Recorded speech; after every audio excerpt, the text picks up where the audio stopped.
Estas sentenças tais o velho honrado vociferando estava quando abrimos as asas ao sereno e sossegado vento, e do porto amado nos partimos. E como já é no mar costume usado, a vela vociferando o céu ferimos, dizendo, boa viagem!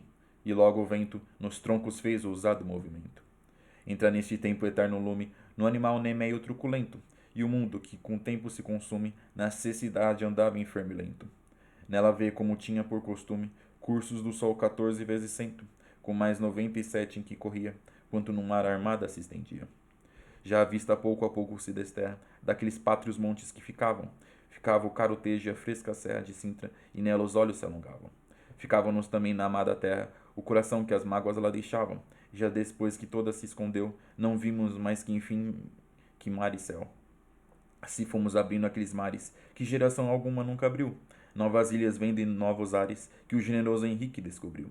De Mauritânia os montes e lugares, terra que Anteu num tempo possuiu, deixando a mão esquerda, que a direita não há certeza de outra mas suspeita. Passamos a grande ilha da Madeira, que do muito arvoredo assim se chama, dos que nós povoamos a primeira, mais célebre por nome que por fama. Mas nem por ser do mundo da derradeira, se lhe aventajam quantas Vênus ama, antes, sendo esta sua, que se esquecera de Cipro, Guíneo, Pafos e Citera. Deixamos de Massília a estéril costa, onde sogados as negues pastam. Gente que as frescas águas nunca gosta, nem as ervas do campo bem lhe abasta. A terra não nenhum fruto enfim disposta, onde as aves no ventre o ferro gastam, padecendo de tudo extreminópia, que aparta a barbárie da Etiópia. Passamos o limite onde chega o sol que para o norte os carros guia, onde jazem os povos a quem nega o filho de Clemente, o cor do dia. Aqui gentes estranhas lava e rega, o negro sanaga a corrente fria, onde o cabo arcinário o nome perde, chamando-se dos nossos Cabo Verde. Passados tendo já as Canárias ilhas, que tiveram por nome Fortunadas, entramos navegando pelas filhas do velho Espéridas chamadas. Terras por onde novas maravilhas andam vendo já nossas armadas. Ali tomamos porto com bom vento, por tomarmos da terra mantimento. Aquela ilha aportamos, que tomou o nome do guerreiro Santiago, santo que os espanhóis tanto ajudou a fazerem nos mouros bravo estrago. Daqui, tanto que Bóreas nos ventou, tornamos-o a cortar o imenso lago, do salgado oceano e assim deixamos a terra onde refresco doce achamos. Por aqui, rodeando a larga parte de África que ficava ao oriente, a província já Lofo que reparte por diversas nações a negra gente. A mãe grande mandinga por cuja parte logramos o metal rico e luzente, que do curvo Gambé a água bebe, as quais o largo oceano recebe. As dorcas passamos povoadas, das irmãs que outro tempo ali viviam, que da vista total sendo privadas, todas três num só olho se serviam. Tu só, tu, cujas tranças encrespadas Netuno nas águas acendiam, tornada já de todas as mais feia, de vívoras enchestes a ardente areia. Sempre enfim para o austro a aguda proa, no grandíssimo golfão nos metemos, deixando a serra aspérrima leoa, com o cabo aquém das palmas não me demos. O grande rio, onde batendo soa, o mar nas praias notamos que ali temos. Ficou, com ilha ilustre que tomou, o nome de um que ao lado de Deus a Deus tocou. Ali muito grande reino estado de Congo, por nós já convertido à fé de Cristo, por onde Zari passa claro e longo, rio pelos antigos nunca visto. Por este largo mar enfim me alongo, do conhecido polo de Calisto, tendo o término ardente já passado, onde o meio do mundo é limitado. Já o descoberto tínhamos diante, já no novo hemisfério nova estrela, não vista de outra gente, que ignorante alguns tempos esteve incerta dela. Vimos a parte menos rutilante, e por falta de estrelas menos bela, do polo fixo onde ainda não se sabe que outra terra comece o mar acabe. Assim passando aquelas regiões, por onde duas vezes passa Apolo, 12 invernos fazendo e 2 verões, enquanto corre de um ao outro polo. Por calmas e por tormentas opressões, que sempre faz no mar o irado Eolo, vimos as ursas, apesar de Juno, banharem-se nas águas de Netuno. Contar-se longamente as perigosas coisas no mar que os homens não entendem, súbitas trovadas temerosas, relâmpagos que no mar o fogo acendem, negros nevoeiros, noites tenebrosas, bramidos de trovões que o mundo ofendem. Não menos é trabalho que grande erro aqui que tivesse a voz de ferro. Ainda que tivesse a voz de ferros.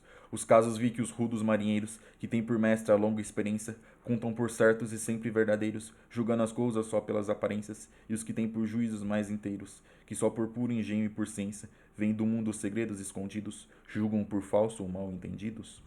Vi claramente visto o lume vivo que a marítima gente tem por santo, e tempo da tormenta e vento esquivo, de tempestade escura e triste pranto.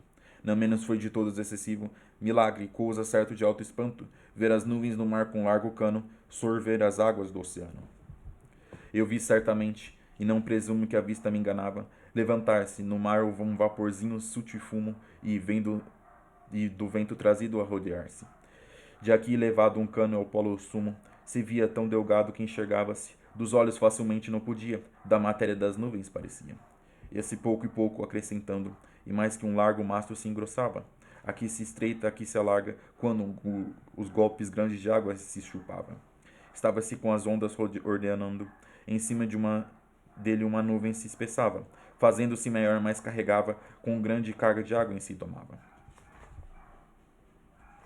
Qual roxa sanguessuga se veria nos beiços da limária que imprudente, bebendo a recolheu na fronte fria, fartar com sangue alheio a sede ardente. Chupando mais e mais se engrossar e cria, ali se enche e se alarga grandemente. Tal grande coluna enchendo aumenta, assim a nuvem negra que sustenta. Mas depois que de todo se fartou, o pé que tem no mar a se recolhe, e pelo céu chovendo enfim voou, porque com a água já sente a água molha. As ondas torna as ondas que tomou, mas o sabor do sal lhe tira e tolhe. Vejam agora os sábios na escritura, que segredos são estes de natura. Se os antigos filósofos que andaram tantas terras por verem segredos delas, as maravilhas que eu passei passaram, a tão diversos ventos dando as velas, que grandes escrituras que deixaram, que influição de signos e de estrelas, que estranhezas, que grandes qualidades, e tudo sem mentir puras verdades. Bom, essas aqui são algumas das primeiras estrofes do quinto canto dos Lusíadas, onde nós vemos aqui o começo da viagem do Vasco da Gama rumo à Índia. Tudo bom, pessoal? Meu nome é Caio Mota Ribeiro e eu estou aqui em mais um vídeo com vocês, lendo os Lusíadas de Camões. Desta vez aqui estamos começando a ler o quinto canto da obra. Recapitulando, né, a nossa leitura anterior para a gente estar entendendo melhor o que está acontecendo, a frota do Vasco da Gama estava navegando rumo à Índia.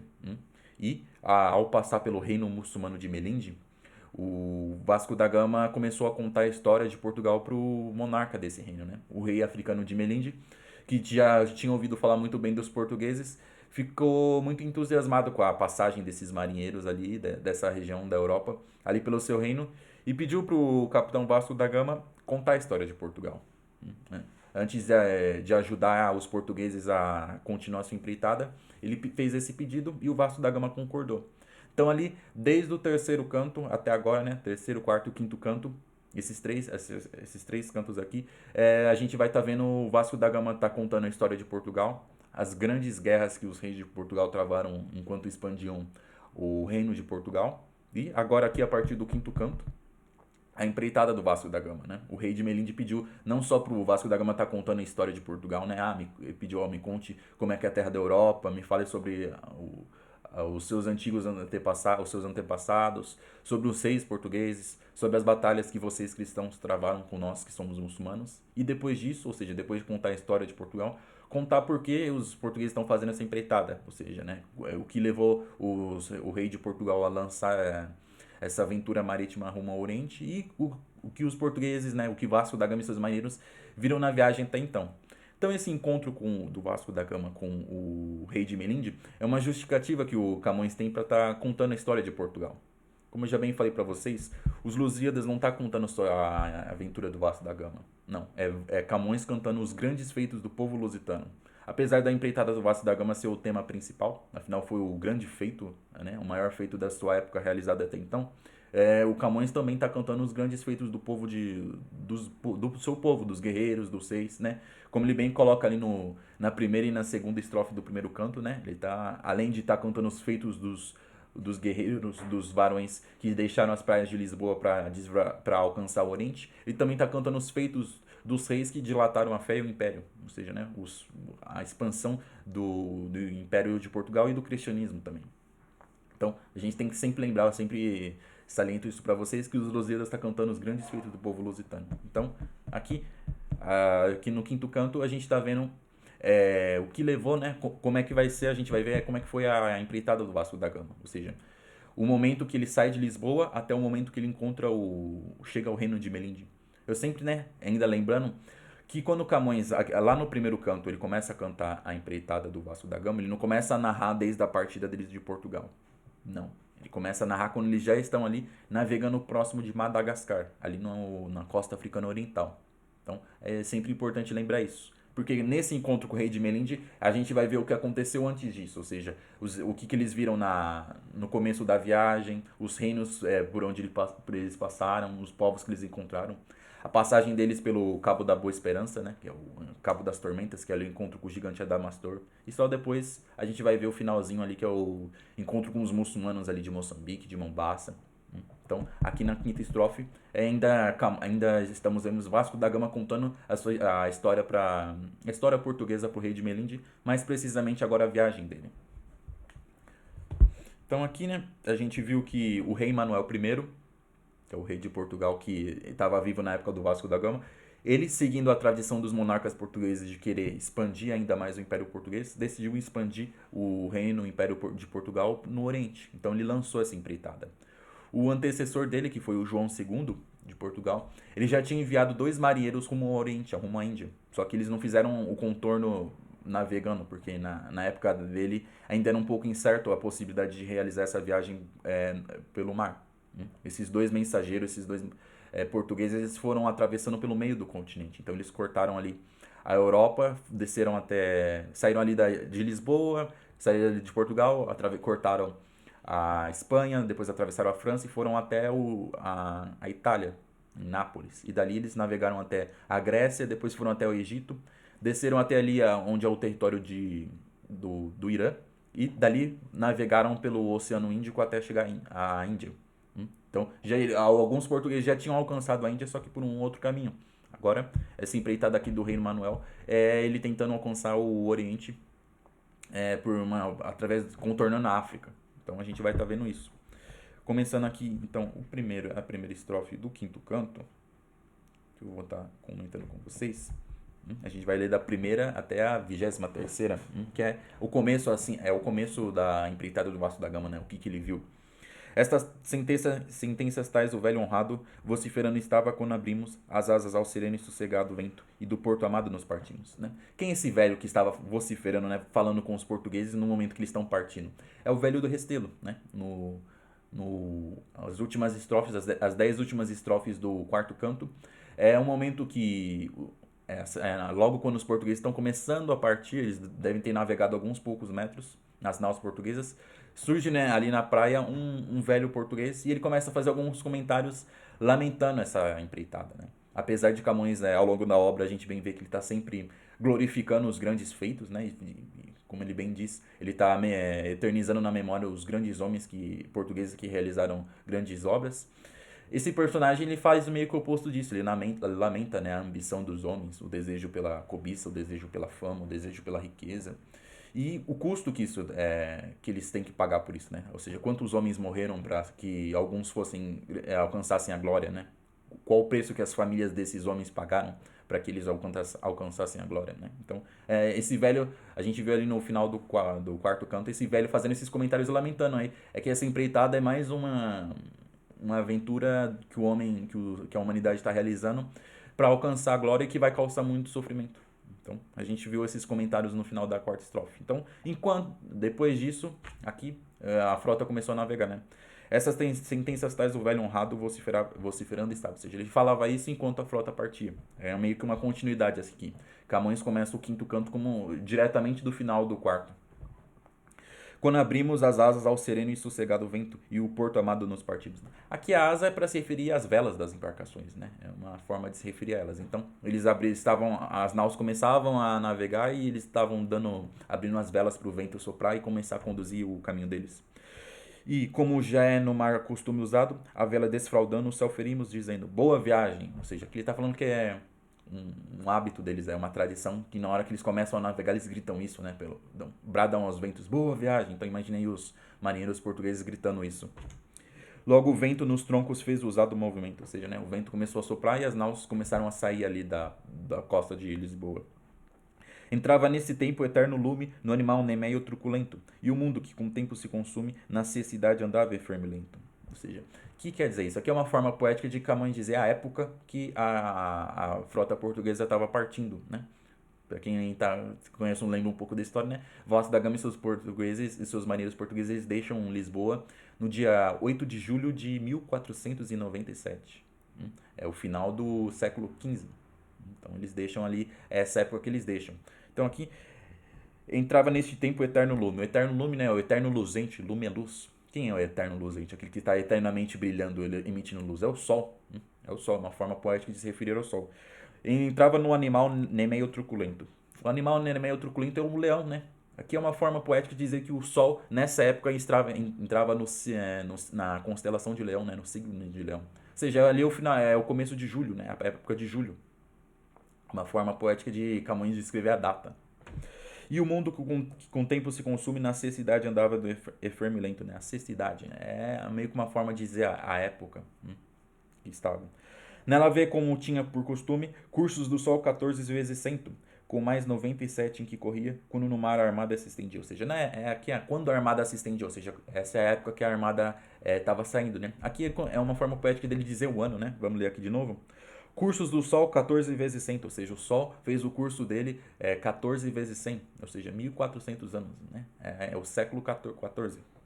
Com mais 97, ou seja, o século 1400 anos mais 97, ou seja, 1497, que é o ano que eles saíram, aqui, julho de 1497.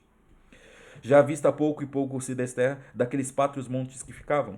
Ficava o carotejo e a fresca a serra de Sintra, e nela os olhos se alongavam. Ou seja, aqui é uma forma de dizer que conforme eles vão navegando, a frota vai navegando, as terras portuguesas que eles deixavam para trás iam se distanciando cada vez mais. A vista pouco e pouco se desterra, ou seja, iam perdendo a vista, eles quase deixavam de ver as terras de Portugal conforme eles iam navegando. Os pátrios montes que ficavam, ou seja, os montes da pátria, os morros de Portugal, né? As montanhas, mais morro, assim por dizer. Ficava o carotejo e a fresca serra de Sintra, e nela os olhos se alongavam, né? Essa aqui é a região, o Tejo, né? Como a gente já bem viu várias vezes, é um rio que ele nasce ali no meio da Península Ibérica e ele vai caindo em direção ao Oceano Atlântico. E nisso ele acaba cortando no meio os territórios de Portugal. E ele vai desaguar no Atlântico, né? Então é um rio que fica ali junto a Lisboa. Então, esse rio ficava para trás junto com a Serra de Sintra, né? A Serra da Lua, que é aquela região ali que fica Lisboa. Vamos dizer assim, é uma província ali, que fica ali na costa, junto ao Oceano Atlântico. Então, o Camões dizendo pra gente que os portugueses vão deixando para trás esses territórios de Portugal. Ficávamos também na amada terra, o coração que as mágoas lá deixavam, e já depois de toda se escondeu, não vimos mais que enfim que mar e céu, ou seja, né, além de estar deixando o território amado, eles também deixavam, né, o coração para trás. Aqui que é uma forma de se referir à saudade. A saudade que os marinheiros tinham de suas esposas, dos seus pais, das suas mães, dos seus filhos, dos seus amigos, né, do povo que eles gostavam, né? A saudade vai ficando para trás. E, passado um tempo, né? E já depois que toda se escondeu, ou seja, depois que eles continuavam navegando e toda a terra se escondeu, ou seja, é a impressão que os marinheiros têm, né? Eles vão navegando e a terra parece que está entrando no mar, né? É uma forma poética de se referir a isso. Não vimos mais que enfim que mar e céu, ou seja, depois que tudo sumiu, a única coisa que eles viram era o oceano, né? O mar e os céus, não tinha mais terra nenhuma. Assim fomos abrindo aqueles mares, que geração alguma não abriu. Novas ilhas vêm de novos ares, que o generoso Henrique descobriu. Aqui, né, Henrique são os portugueses ali que foram descobrindo essa região. Aqui eles, dizendo, né, ou seja, com saudade da terra que eles deixaram para trás, eles continuaram navegando. E foram abrindo os mares que começando a empreitada que ninguém nunca tinha feito. É importante lembrar que essa viagem já foi feita antes, mas não por completo, né? O Bartolomeu Dias, que foi um marinheiro, que segundo a história ele acompanhou os portugueses, ele partiu junto com os portugueses até um determinado momento, né? O Bartolomeu Dias ele passou pelo sul da África, ali pelo Cabo das Tormentas. Tanto que ali, né, é um local com muita tempestade, né? Camões até fala que ali é habitado pelo gigante Adamastor, aquele que derruba as embarcações que passam ali. Mas depois que Bartolomeu Dias passou por ali, ficou conhecido como o Cabo da Boa Esperança. Então, ao se referir assim, que geração alguma não abriu, quer dizer não essa parte do começo da viagem, mas o caminho por inteiro. Então aqui, né, quer dizer o quê? Que nós continuamos navegando por essa rota que ninguém até então chegou a terminar. Quer dizer isso. De Mauritânia, os montes e lugares, terra que Anteu num tempo a possuiu, deixando a mão esquerda. Ou seja, né, a esquerda deles, né, eles estão navegando, né, a esquerda deles está as terras da Mauritânia, que é o Marrocos, né, é aquela parte ali do norte da África, o que está quase colado ali com a Península Ibérica, que hoje contempla o Marrocos. Ali antigamente chamava-se Mauritânia. Tanto que o termo mouros originalmente vem deles, né, os mauritanos, os mouros. Então é aquela ali, né? Os montes e lugares, terra que Anteu num passado possuiu. É dito que na antiguidade um rei chamado Anteu ele governou aquelas regiões ali, né? Anteu também é o nome de um gigante, né? Que um gigante, se eu não me engano, acho que é um titã também, que é da mitologia greco-romana, mas da mitologia grega. Eu lembro que nos contos de Hércules, nas várias aventuras de Hércules, é dito que ele enfrentou o gigante Anteu. Mas ali, né, é referência é uma forma poética de Camões se referir a esse local. A gente vai ver aqui ao longo de toda essa leitura, principalmente nessas 23 primeiras estrofes, que ao se referir aos reinos ali da África, as situações, Camões vai sempre citar alguma criatura mitológica, algum evento mitológico. Como eu sempre falo para vocês, a gente está lendo aqui um poema épico, clássico. Então, não é só a poesia no nível mais alto, que é o épico, se utilizando dos elementos da cultura greco-romana, principalmente do paganismo greco-romano. Ou seja, Camões vai citar divindades, deuses, criaturas mitológicas para se referir a locais, para se referir a situações, para se referir às vezes até a sentimentos, desejos dos homens. Ele vai se referir aos deuses. Como a gente sempre vai ver o nome Marte sendo citado. Marte é o deus da guerra, né? Que quer dizer? É a batalha. Um desejo marcial, quer dizer isso. Então, uma forma poética de se referir a isso. Então, aqui a gente vê uma referência a um personagem do passado, né? Então, essas terras os portugueses viam ao lado esquerdo dele. Que a direita não há certeza de outra, mas suspeita, ou seja, né? Eles deixavam essas terras à esquerda, estavam à esquerda deles, porque à direita eles não estava o mar, aqui, ó, não há certeza de outra, mas suspeita, ou seja, né? O que quer dizer isso? Que nessa época já havia uma suspeita que seguindo ao oeste, seguindo rumo ao ocidente, navegando pelo Oceano Atlântico, existiam terras novas. Então, eles tinham a certeza que a África estava à esquerda, mas à direita eles não tinham nada, apenas uma suspeita. Uma referência interessante. Passamos a grande ilha da Madeira, que muito arvoreda se chama, das que nós povoamos a primeira, mais célebre por nome que por fama, né? Aqui é uma das primeiras ilhas ali, que ficam ali na costa africana ocidental, né? A Ilha da Madeira, que é uma ilha, é um território de Portugal até hoje. E aqui é interessante, ó, que das que nós povoamos a primeira, ou seja, um dos primeiros locais que os portugueses povoaram, né, durante essas empreitadas deles, né, essas empreitadas marítimas. Mais célebre por nome que por fama, ou seja, ela é mais conhecida pelo nome Madeira do que por ela em si mesma, né. Hoje ela é mais famosa porque é onde nasceu o famoso jogador Cristiano Ronaldo, né, ele é um português que nasceu na Ilha da Madeira. Mas nem por ser do mundo derradeira se lhe aventajam quantas Vênus ama. Antes, sendo esta sua, se esquecera de Cipro, Guino, Pafos e Citera. Aqui é uma referência à deusa Vênus, né? É dita na mitologia que a deusa Vênus ela possui várias ilhas ao redor do mundo, né? Ela é dona de várias ilhas, porque nessas ilhas eram, principalmente algumas ilhas na Grécia, a Grécia tem várias ilhas ali na região dela, muitas dessas ilhas cultuavam a deusa Vênus. Então é meio que dito que ela é dona dessas ilhas. Aqui Camões coloca que a Ilha da Madeira também é da deusa Vênus. Sendo esta sua, se esquecer de Cipro, Guineo, Pafos e Citéria. Aqui são algumas ilhas ali, alguns arquipélagos ali da Grécia. Que como Camões coloca aqui nessa mitologia, pertenciam à deusa Vênus. Deixamos de Massília a Esteio Costa, onde seu gado os azenegues pastam. Gente que as frescas águas nunca gosta, nem ervas do campo que bem lhe bastam. Aqui uma referência, né? Nós continuamos navegando, nem lembrando, pessoal, Camões está cantando que Vasco da Gama conta a história de Portugal para o rei de Melinde. Então, quando a gente fala deixamos, né? Nós aqui a segunda pessoa do plural, é Vasco da Gama falando ele e os marinheiros. Né? Ou às vezes ele vai falar eu, é Vasco da Gama dizendo. Aqui, ó, a costa de Massília aqui é a costa do Marrocos, né? Aquelas terras da Mauritânia, uma forma de se referir à Mauritânia, né? E aqui fala uma terra estéril, né? Porque ali tem muitos desertos, né? E aqui ele até menciona alguns povos nativos ali do norte da África, né? Os Azenegues, né? É um povo pastoril que existe até hoje ali naquela região. É um povo que existe até hoje, né? Eles são conhecidos como os berberes também. A gente vai ver mais à frente ali.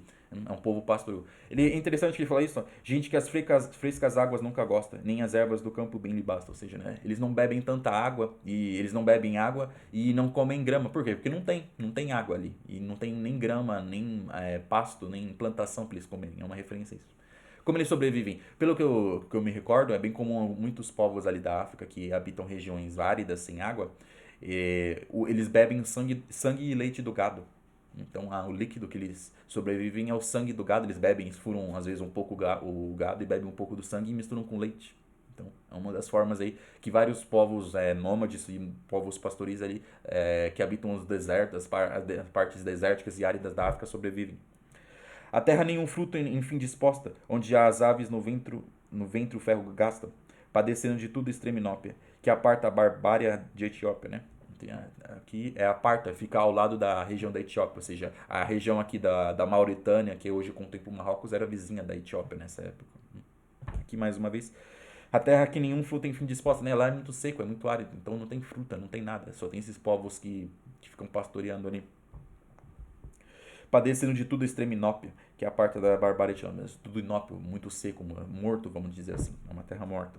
Passamos o limite onde chega o sol, que para o norte os carros guia, onde jazem os povos a quem nega o filho de Clemente a cor do dia. Ele fala, ele se situa no momento que eles estão. Então, né, lembrando, os portugueses partem de Lisboa e vão descendo, quase rente à costa, né? Eles não estão vendo muito preciso, eles estão mais em alto mar, mas graças às embarcações deles conseguem navegar com muito mais velocidade em alto mar. Mas eles estão rente à costa. Então eles vão falando, ó, aqui a partir desse momento tem um reino tal, aqui a partir desse momento agora é outro reino. A gente vai ver isso nessa narração. Então o limite é onde chega o sol. Aqui eles é uma forma de dizer que eles tendo já navegado muito ao sul, eles deixaram a região do hemisfério norte. A região quer dizer isso, né? O limite onde chega o sol, que para o norte os carros guiam, ou seja, né? Aqui o sol está o sol que eles veem já está numa região que não contempla mais o hemisfério norte. Onde jazem os povos a quem nega o filho de Clemente com a cor do dia, né? Quem são esses povos que o filho de Clemente nega a cor do dia? O filho de Climene, né? Clemente não é Clemente, é Climene é o. Vamos pegar aqui, eu sempre esqueço o nome dele. Eu já até mencionei neles, que é a mitologia que explica por que os povos africanos são negros. Vamos ver aqui, tendo que consultar aqui a minha colinha, né? É o Faetone, né? O Faetonte. Ele é um personagem da mitologia, que ele é o filho, geralmente ele é dito que ele é filho do deus Apolo, e que ele foi e pegou emprestado o carro do pai dele, o carro de fogo de Apolo. E é dito na mitologia que ele não conseguia manobrar direito esse carro. Então, conforme ele subia muito, ele queimava as estrelas, e como ele descia muito, ele acabava queimando os territórios. É dito que a África é muito quente porque ele acabou queimando aquela região. E os povos ali são negros porque eles têm a pele queimada de sol. Então essa é a mitologia pagã diz isso, né? Que esse é o motivo que os povos africanos são negros. É porque nessa imprudência, o Phaeton pegou o carro do seu pai e queimou as terras da África. Então é por isso que elas são negras. Aqui, né? A quem nega o filho de Climene a cor do dia, né? Ou seja, eu, por exemplo, sou branco. Se a gente olha o sol assim, a gente tem a impressão que a luz dele é branca. Ou seja, ele negou o Clemente ao queimar essas pessoas, ele lhes negou a cor branca, né? Quer dizer isso, é uma forma poética de dizer que o Vasco da Gama e seus marinheiros estão passando aqui por uma regiões habitadas por povos africanos negros. Quer dizer isso. Aqui, gentes estranhas lava e rega o negro Sanaga, a corrente fria. Ou seja, aqui o rio Sanaga é um dos rios ali do meridional da África, ele rega vários territórios que são ocupados pelos povos africanos, né? Onde o Cabo Arcinário o nome perde, chamando-se dos nossos Cabo Verde. Então os portugueses começam a chegar aqui na região do Cabo Verde, que é ali na costa da África Ocidental. Passadas tendo já as Canárias Ilhas, que tiveram por nome Fortunadas, entramos navegando pelas filhas do velho Espério das chamadas. Então, aqui é uma forma de dizer que, conforme eles vão navegando, Vasco da Gama e seus portugueses, eles chegam ali passam pelas Ilhas Canárias. É bem certo porque as Ilhas Canárias, elas ficam antes do Cabo Verde. Mas na estrofe anterior ele falou que ele passa primeiro pelo Cabo Verde, e nesta ele fala que ele passa pelas Canárias. Mas enfim, é uma forma de dizer que ele está passando ali pelas várias ilhas africanas que ficam ali na costa. E que eles foram renomeando, os portugueses foram renomeando essas ilhas, né? Ele diz, né? As Canárias Ilhas que tiveram por nome Afortunadas, né? Ou seja, antigamente é dito que elas se chamavam Ilhas Fortunadas. E agora eles passaram pela Ilha das Hespéridas, né? Na mitologia é dito que no extremo ocidente dali do mundo existia uma região que era habitada pelas ninfas Hespéridas e também habitada por um dragão. E ali tinha uma árvore que tinha maçãs de ouro, né? Um dos trabalhos do Hércules foi chegar nessa região e e pegar uma dessas maçãs. É dito que quem comer essa maçã fica imortal. Então foi um dos 12 trabalhos de Hércules. Ele entrar ali, enfrentar esse dragão e pegar essa maçã. Então é o Jardim das Hespéridas. Em vários momentos é dito que esse jardim fica nessas ilhas. Às vezes também é dito que ele fica ali no Marrocos, às vezes é dito que ele fica ali no na Península Ibérica, ali para a região da Espanha, mas a mitologia diz que ele fica ao extremo oeste do mundo. Então aqui mais uma vez uma referência mitológica que Camões utiliza para dizer a região por onde os portugueses passam. Terras por onde novas maravilhas andavam vindo já nossas armadas. Ali tomamos porto com bom vento, por tomarmos da terra mantimento. Ou seja, é nessa região, nessas ilhas, que os portugueses fazem várias pausas, né? Eles vão se reabastecendo. Né? Pega mantimento, água, alimentos, né? Para eles continuarem seguindo viagem. Aquela ilha aportamos que tomou o nome do guerreiro Santiago, santo que os espanhóis tanto ajudou a fazerem nos muros bravo estrago. Aqui uma referência, nós portugueses, nós marinheiros Vasco da Gama dizendo isso, paramos ali na ilha de Santiago, né? Santiago é o padroeiro dos espanhóis. É dito aí que o Santiago abençoou e protegeu os espanhóis nas lutas, nas guerras que os espanhóis travaram com os muçulmanos. Daqui, tanto que Bóreas nos ventou, tornamos a cortar o imenso lago do oceano, do salgado oceano, e assim deixamos a terra onde refresco doce achamos, ou seja, após se reabastecerem, eles continuaram viagem, né? Aqui, ó. Daqui, tanto que Bóreas nos ventou. Bóreas é a divindade que representa, né, os ventos do norte. Lembrei sempre assim, ó, a aurora boreal é aquele conjunto de luzes que aparece mais nos polos do mundo, né? Mais no polo norte, assim. Então, sempre falar Bóreas é frente a, tentem lembrar delas. Quer dizer norte. Que é uma forma poética de dizer que o vento do norte, a divindade que representa os ventos do norte, continuou soprando e dando vento para que os portugueses continuassem a navegar, né? Assim deixamos a terra onde refresco doce achamos. Vocês deixaram essa terra aqui, que é a ilha de Santiago, onde eles se abasteceram, ou seja, após se reabastecerem, eles continuaram viagem rumo ao sul. Por aqui, rodeando a larga parte de África que ficava ao oriente, a província Jáfulo, que reparte por diversas nações a negra gente. Aqui é uma referência a um nome de alguma província dessa região da África por onde eles estão passando. Aqui eles estão chegando próximo do. Aqui até vê, né? O Golfo da Guiné, Golfo de Guiné, que é aquela parte da África, né? A África, às vezes a gente tem a impressão que ela parece um L e ele se conecta. Né? Aqui a minha mão está invertida para vocês, né? Vamos fazer assim. Ó. A África vem e se conecta aqui com o Brasil, é essa parte aqui que eles vão começar a passar, que é o Cabo de Guiné. É onde eles vão estar vendo toda essa região. É província de Jalofo, ou seja, o nome de uma das províncias ali que eram nomeadas, né? Provavelmente um nome que os africanos davam.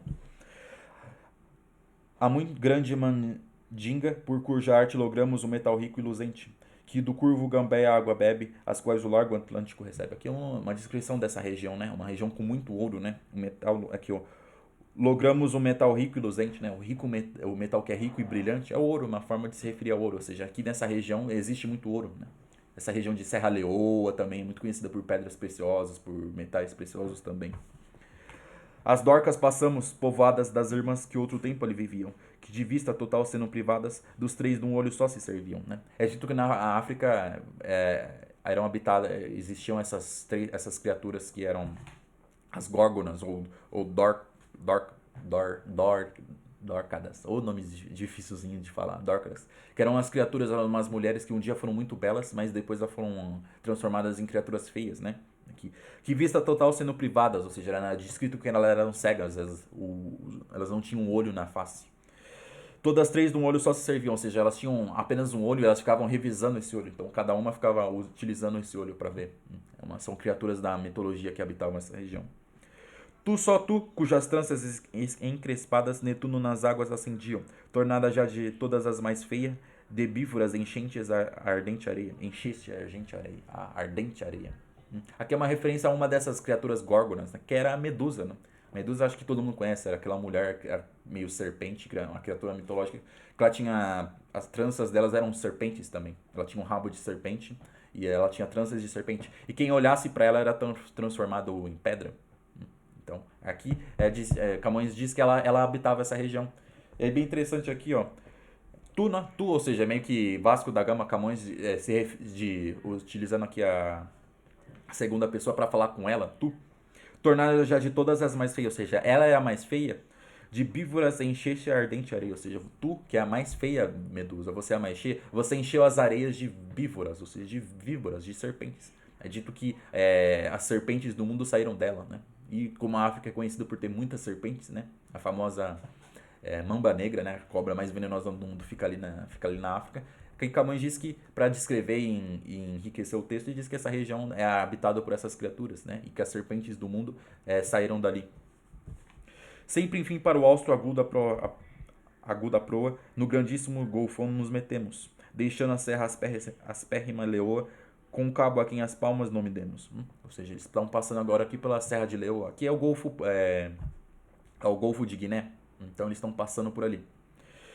Sempre, enfim, ao austro aguda proa, ao austro, em direção ao sul. Austro enquanto a gente viu no anterior, Bóreas é o norte, o austro é o sul. Para facilitar, lembre assim, sempre assim, ó, Austrália, que quer dizer ilha do sul, terra do sul. A Austrália, né, no mapa fica ao sul. Então sempre quando a gente vê o termo aqui austro, que é referente ao sul. Também a divindade dos ventos do sul. Ou seja, ele está dizendo, aqui nós sempre navegamos, ao passar aqui pela essa região habitada pelas Dórcadas, nós continuamos navegando rumo ao sul. Do grandíssimo golfão nos metemos, deixando as serras pérrimas de Leô. Ou seja, eles entraram ali na região do... Eles se meteram, entraram no golfo de Guiné, deixando para trás a Serra de Leô.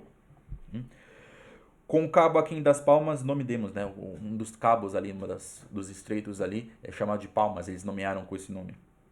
O grande rio, onde bater no sul, o mar nas praias, notamos que ali temos. Ficou com a ilha ilustre que tomou o nome que o Dum que ao lado a Deus tocou. Então eles passaram por um rio aqui, um dos rios da África aqui.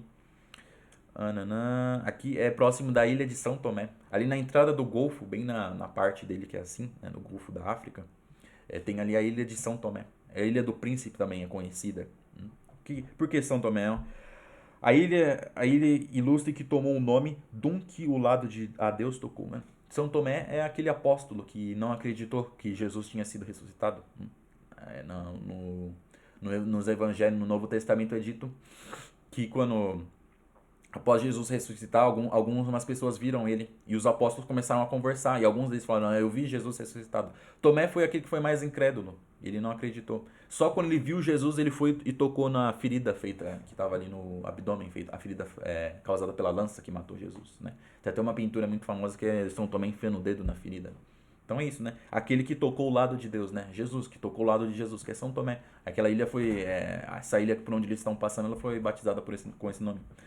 Ali muito grande reino estado de Congo, por nós já convertido à fé de Cristo, por onde o Zaire passa, e claro e longo, o rio pelos antigos nunca visto. Ou seja, ali é onde ficava um reino do Congo, não necessariamente a mesma região que hoje. É bem interessante aqui, ó, já convertido à fé de Cristo, ou seja, os povos ali que eram pagãos e antigamente eles se converteram ao cristianismo. Né? O Congo é um reino cristão africano. Por onde o Zaire passa, claro e longo, ou seja, onde é ali que passa o rio Zaire, longo e comprido. E claro, ou seja, claro é doce, quer dizer doce. Por este largo mar, enfim, me alongo, do conhecido polo de Calisto, tendo o término ardente já passado, onde o meio do mundo é limitado. Porque ele dizendo, ó, ao passar por aqui, né, ela continuando a navegar, me alongo do conhecido polo de Calisto, ou seja, eu continuo navegando rumo ao sul, Vasco da Gama dizendo isso. Eu continuo navegando rumo ao sul, me distanciando do polo de Calisto, que é o polo norte. Né? Ou seja, é uma reforma poética dizer que ele navega rumo ao sul. Tendo o término ardente já passado, onde o meio do mundo é limitado, ou seja, já passou pela linha do Equador, meio término do mundo, assim, o fim do mundo. Já descoberto tínhamos diante, lá no novo hemisfério, nova estrela, não vista de outra gente, que ignorante alguns tempos esteve incerta dela, né? Aqui são as estrelas ali do Cruzeiro do Sul. Ao chegar ali naquela região mais ao sul, já era possível ver um céu diferente do que era visto do céu ali na Europa, né? O céu do sul, as estrelas que a gente vê no sul, são distintas das estrelas que a gente vê é mais diferente, um pouco diferente das estrelas que a gente vê na Europa. Então, ele está comentando aqui essa diferença, essas estrelas novas que eles descobriram.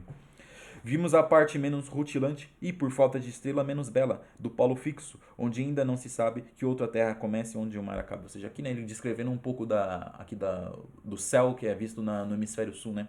Aqui. Parte menos rutilante, ou seja, ele é menos brilhoso. Por falta de estrelas, ele acaba sendo menos belo. Ou seja, o céu, eu queria dizer, né? O céu do hemisfério norte é muito mais bonito, muito mais brilhante que o céu do hemisfério sul. Do polo fixo, onde ainda não se sabe que outra terra comece ou o mar acaba aqui, né? A incerteza das terras que poderiam existir ao sul ali do continente africano. Assim passando aquelas regiões por onde 2 vezes passa Apolo, 12 invernos fazendo e 2 verões, enquanto corre de um ao outro polo. Ou seja, aqui ele está passando por uma região que Apolo, 2 vezes por ano, dá 2 invernos e 2 verões. Que é uma referência à diferença climática dessa região ali da linha da região do meio do Equador, do meio do mundo ali da África, com a diferença dos climas da Europa, né?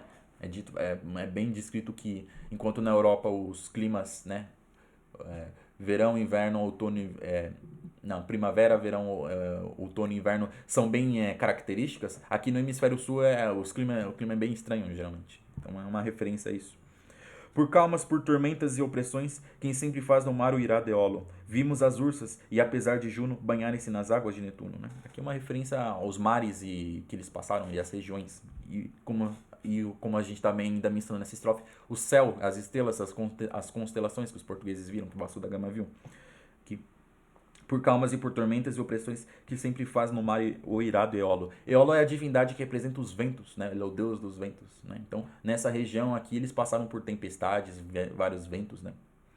Vimos as ursas é uma constelação que existe. Apesar de Juno banharem-se nas águas de Netuno, ou seja, conforme eles foram navegando, eles tinham a impressão que a constelação estava entrando dentro do mar. Netuno é o deus, dos mares. Ele é o senhor dos deuses dos mares. Então, a impressão que a constelação estava entrando nos domínios do deus Netuno. Apesar de Juno, né, é dita que as ursas, uma das ursas, ela foi uma mulher que foi a esposa de uma das milhares e muitas amantes do deus Júpiter, e que Juno, que era a esposa dele, castigou ela. Ela foi transformada em ursa por causa disso. Contar-te longamente as perigosas coisas do mar que os homens não entendem. Súbitas trovadas temerosas, relâmpagos que o mar em fogo acendem. Aqui agora, a partir daqui da 16ª estrofe, a gente vai ver Camões, por meio de Vasco da Gama, descrevendo vários eventos e tempestades e eventos naturais que eles viram no mar. Então aqui, né? Súbitas trovoadas temerosas, relâmpagos que o ar em fogo acendem. Ou seja, imagina aí as tempestades acontecendo ali no mar. Imagina um relâmpago que ele acerta o mar e parece que ele pegou fogo o mar. Quer dizer isso. Negros chuveiros, noites tenebrosas, bramidos de trovões que o mundo fendem. Não menos é trabalho que grande erro, ainda que tivesse a voz de ferro. Né? Aqui é ao som das trovoadas, dos estrondos das tempestades que eles viram no alto mar. Os casos vi que os rudos marinheiros, que têm por mestra a longa experiência, contam por certo sempre verdadeiros, julgando as coisas só pela aparência. Né? Aqui ele vai comentar os eventos que os marinheiros dizem que viram em suas viagens, né? Tem aquela frase famosa, né? História de pescador, todo mundo já deve ter ouvido, né? Que é uns eventos que parecem inventados. Aqui Vasco da Gama diz que viu eles. Ou seja, ele confirmou que não é muita invenção as histórias estranhas que os pescadores, que os marinheiros dizem ter visto, né? Aqui, ó. Que eu vi os casos, vi que os rudos marinheiros, ou seja, são os pescadores, que tem por mestre a longa experiência, ou seja, eles têm muita experiência em suas viagens, contam por certos e sempre verdadeiros, julgando as coisas só pela aparência, ou seja, eles que contam aquilo que eles viram, eles conhecem somente aquilo que eles viram e eles contam essas histórias, e que eu, Vasco da Gama, confirmo que são verdadeiras. E que os que têm juízo mais inteiros, que só por puro engenho e por ciência, vêm do mundo os segredos escondidos, julgam por falso ou mal entendidos. Ele diz que essas histórias que os marinheiros contam, as pessoas com mais conhecimento e mais estudo, mais ciência, dizem que são verdadeiros ou mal entendidos. Aqui, ó. Julgam por falsos ou mal entendido.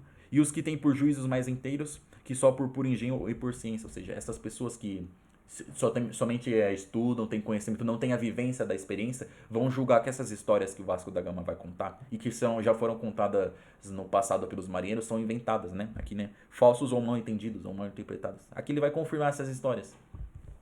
Vi claramente visto o lume vivo que a marítima gente tem por santo, em tempo de tormenta e vento esquivo, de tempestade escura e espírito e triste espanto, né, e triste pranto. Aqui é uma referência a um evento que é conhecido como, aqui até não tem, ó, é o fogo de São Telmo. É como se fosse uma descarga elétrica que elas geralmente surgem nos mastros das embarcações quando elas estão passando por tempestade. É como se saísse ali do mastro uma descarga elétrica, né? Vamos ler aqui de novo. O lume vivo que marítima a gente tem por santo, né? Aqui os marinheiros chamam de fogo de Santo Antelmo, né? Que é mais uma descarga de plasma, né?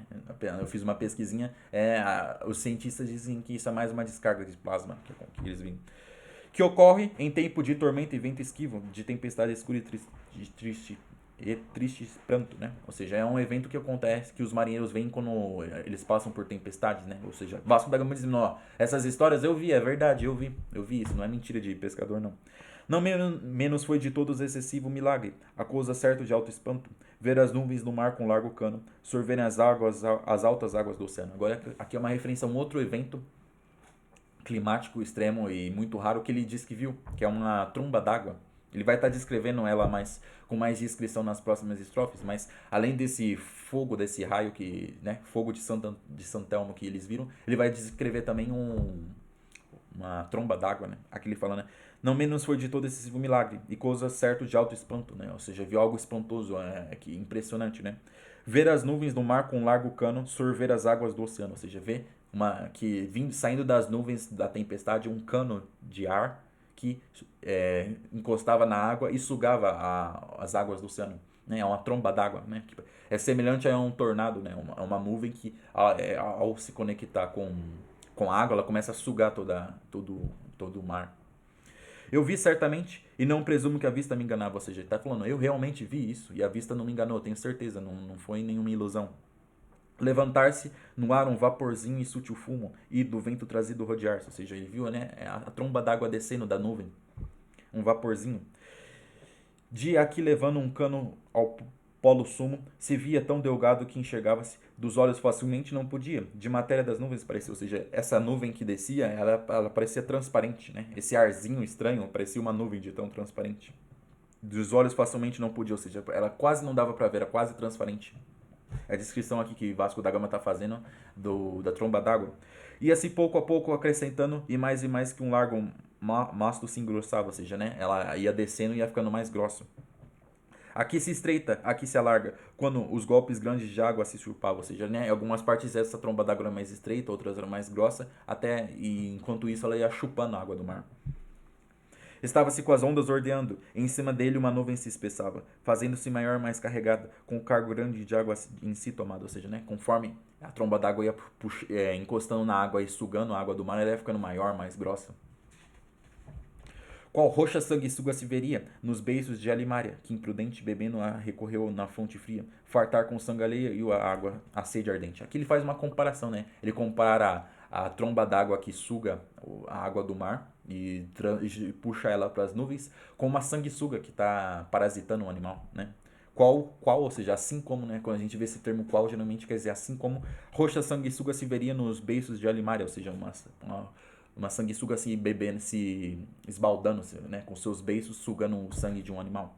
Que imprudente bebendo a recolheu na fronte fria, ou seja, um animal imprudente, né? E, geralmente as sanguessugas elas têm os ovos ou elas já até eclodiram, elas ficam em riachos gelados. Então, quando alguma pessoa ou até algum animal vai beber água ali, ela vai e se prende nele, né? Ela vai e parasita ele. Então a referência é isso, ou seja, imaginem aí, ele compara, né, uma sanguessuga que parasitou um animal que foi beber água.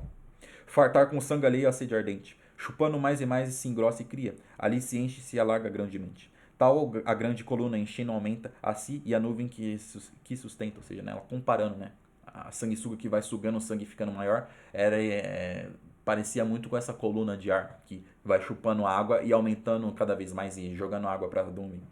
Mas depois que de todo se fartou, o pé que tem no mar a se recolhe, e pelo céu chovendo enfim voou, porque com água já sente água mole. Então aqui dizendo, né, depois de se fartar, né, ele faz essa analogia com a sanguessuga, depois de se fartar bastante, a tromba d'água se recolheu, e essa coluna de ar foi subindo e voltando para a nuvem. As ondas tornam as ondas que tomou, mas o sabor do sal lhe tira e tolhe, ou seja, começa a chover.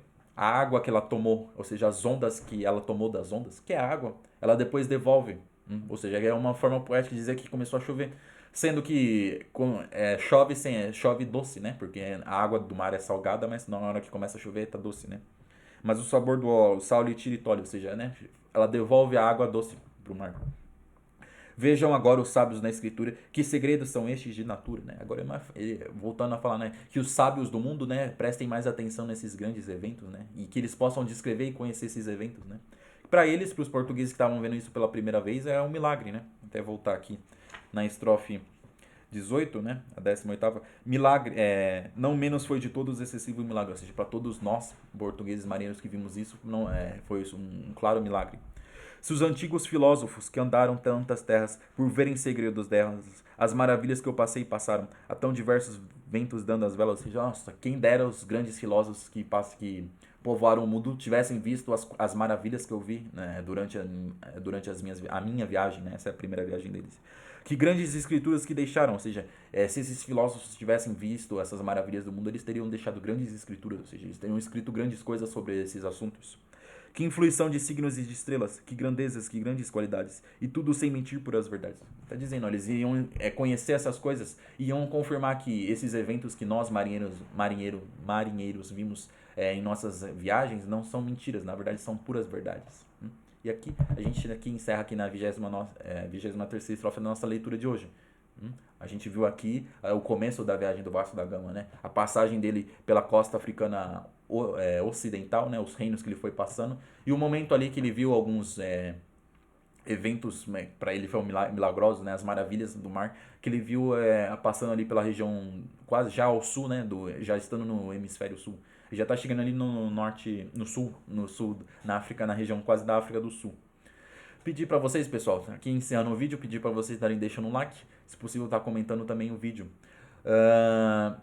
E também tá compartilhando o vídeo com os amigos de vocês, tá compartilhando em alguma comunidade, nas redes sociais, para estar divulgando esse trabalho meu, né? Tô fazendo aqui esse esforço de estar lendo os Lusíadas com vocês. Então pedir para vocês estarem compartilhando aí, para chegar no maior número possível de pessoas, né? Nos comentários me dizer o que vocês estão achando, o que vocês estão gostando. Vou pedir também para vocês estarem acompanhando os vídeos anteriores, né? Assistam os vídeos que eu já publiquei. Eu tô aqui começando o quinto canto. O primeiro, o segundo, o terceiro e o quarto já estão todos comentados ali, né? Eu com todo o esforço aqui comentando a obra dos Lusíadas para vocês. É interessante vocês verem os vídeos para vocês estarem entendendo, se situando melhor na nossa leitura. No começo desse vídeo eu resumi um pouco aí o que está acontecendo, mas é importante vocês terem lido e terem visto os meus comentários para vocês entenderem melhor o que vai estar acontecendo. Também se inscrevam no canal. Eu vou estar indo para estar acompanhando os próximos vídeos que eu vou estar publicando. Nosso próximo vídeo a gente vai continuar vendo a passagem da frota portuguesa, né? No nosso próximo vídeo eu vou estar comentando aí quando os portugueses chegam na ilha de Santa Helena e eles se encontram ali com alguns povos africanos nativos, né? Um dos primeiros encontros dos portugueses, de Vasco da Gama e dos marinheiros portugueses aí com os povos africanos. Então, não deixem de se inscrever para estar acompanhando a nossa leitura. Eu vou pedir também para vocês estarem olhando na descrição do vídeo um link, que é um e-book que eu estou vendendo para vocês. É a obra Os Lusíadas online, uma versão digital, que está toda comentada. Os 10 cantos aí vão estar disponíveis para vocês todos comentados. Como vocês bem devem estar percebendo, é muito difícil ler Os Lusíadas. Eu leio essa obra há alguns anos e ainda assim eu gaguejo com algumas palavras, eu me confundo com alguns termos. Às vezes eu esqueço de algumas coisas, porque é a maior obra da língua portuguesa, né? É a maior obra literária do nosso idioma. Então é muito difícil ler os Lusíadas. Então, ter um manual, um guia explicando as estrofes, explicando o que está acontecendo é fundamental, né? O Camões utiliza de muitos termos das obras da literatura greco-romana, ele menciona personagens, eventos, seres mitológicos, deuses. Então, ter um manual para explicar é fundamental, senão a gente acaba perdendo muito da riqueza dessa obra. Então, essa é a finalidade desse e-book que eu estou disponibilizando para vocês. Ele custa só R$10, ou seja, por R$10 vocês vão estar aí obtendo uma versão digital dos Lusíadas toda comentada para facilitar a leitura de vocês, né?